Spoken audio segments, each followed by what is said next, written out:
Hello students. In previous lecture we have discussed about the company and its characteristics. Today we are going to discuss about the lifting the corporate veil. Now lifting the corporate veil. Corporate means company and veil का मतलब पर्दा, lift का मतलब उठाना. Now company के ऊपर जो पर्दा पड़ा हुआ है उसको उठाना. अब कंपनी के ऊपर ये पर्दा कौन सी बात आ गई? कंपनी और मेंबर्स के बीच में जो पर्दा है उसको उठाना. सबसे पहले कंपनी और मेंबर्स के बीच में जो पर्दा है उसको उठाना. अब कंपनी और उसके मेंबर्स के बीच में क्या क्या पर्दा आता है? As we have already discussed about the separate legal entity. Separate legal entity means members and company is different from each other. So the liability of companies is companies, not of member. और इसी कारण से members जो हैं वो protect रहते हैं इस राइट के अकॉर्डिंगली, इस कैरेक्टरिस्टिक के accordingly. As I have already told about you Salomon versus Salomon limited company limited case. तो उस केस में भी हमने देखा था कि सोलेमन थे, उसके चार बेटे थे जिन्होंने डिवेंचर ले रखे थे और वो सिक्योर्ड डिवेंचर्स थे और वहाँ पे ट्रेड क्रेडिटर्स भी थे. और ट्रेड क्रेडिटर्स जो थे उनका उन्होंने वो अनसिक्योर्ड थे.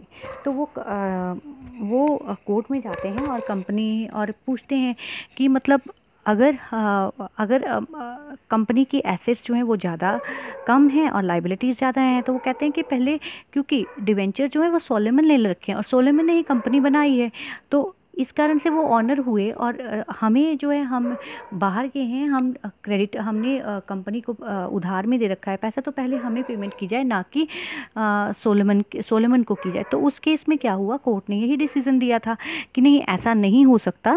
और क्योंकि सेपरेट लीगल एंटिटी होती है, कंपनी का अस्तित्व और कंपनी के मेंबर्स का अस्तित्व अलग अलग होता है. तो कई बार क्या होता है, कंपनी के अस्तित्व और इस कैरेक्टरिस्टिक से अनड्यू एडवांटेज जो है मेंबर्स लेना शुरू कर देते हैं और उसके कारण ही जो कोर्ट है उसको बीच में इंटरफेरेंस करनी पड़ी. और जो कोर्ट है उसने कहा कि नहीं, ऐसा नहीं है.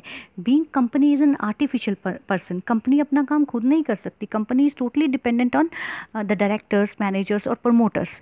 सो अगर कंपनी डिपेंडेंट है तो डेफिनेटली ऐसा नहीं है कि कंपनी ने कोई काम नहीं किया और कंपनी की तरफ से फ्रॉड हो गया और उसके बाद जो मेंबर्स हैं वो कहते हैं कि कंपनी ने फ्रॉड किया, हमने तो नहीं किया, तो इसलिए हम रिस्पॉन्सिबल नहीं होने चाहिए.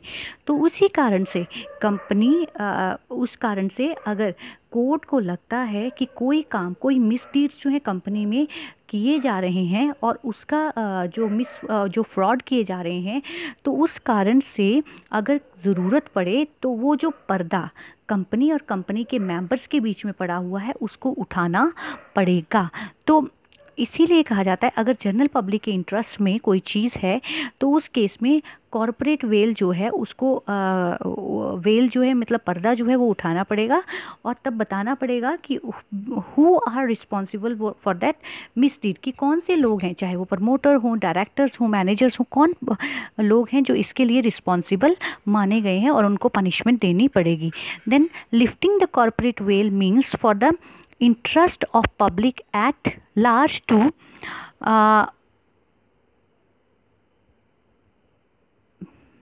to lift the veil of the company and identify the person, directors, promoters who are actually responsible for misdeeds in a company. कि मतलब लिफ्टिंग की कॉरपोरेट वेल को उठाना है अगर वो जनरल पब्लिक के इंटरेस्ट में है कि कंपनी के ऊपर जो पर्दा गिराया गया है वो कंपनी और मेंबर्स के बीच में है, हमें उसको उठाना है और फाइंड आउट करना है कि कौन से लोग हैं जो रिस्पॉन्सिबल हैं मिसकंडक्ट के लिए, मिसबिहेवियर के लिए, मिसडीड्स के लिए. तो उसको कहा गया है. नेक्स्ट इज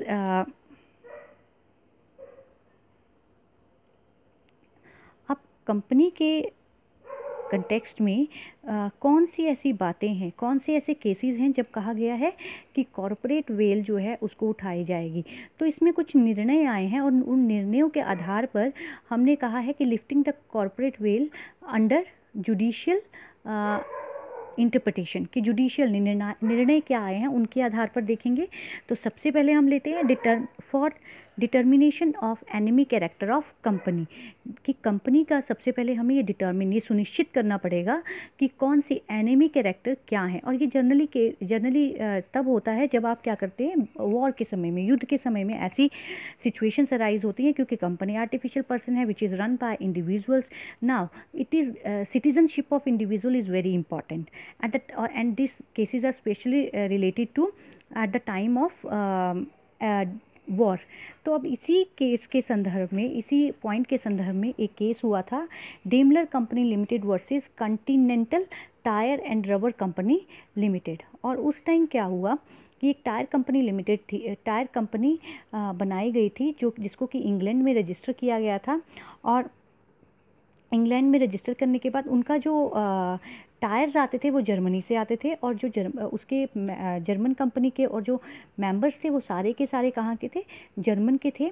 और फिर फर्स्ट वर्ल्ड वॉर हो गया और इंग्लैंड और जर्मन जो थे आपस में शत्रु देश हो गए। अब कोर्ट का डिसीजन क्या आया, थोड़े टाइम बाद क्या हुआ, जो कंपनी थी उसने रिकवरी, मतलब जर्मन कंपनी ने अपने डेट्स को रिकवर करने के लिए एक केस फाइल कर दिया कोर्ट में।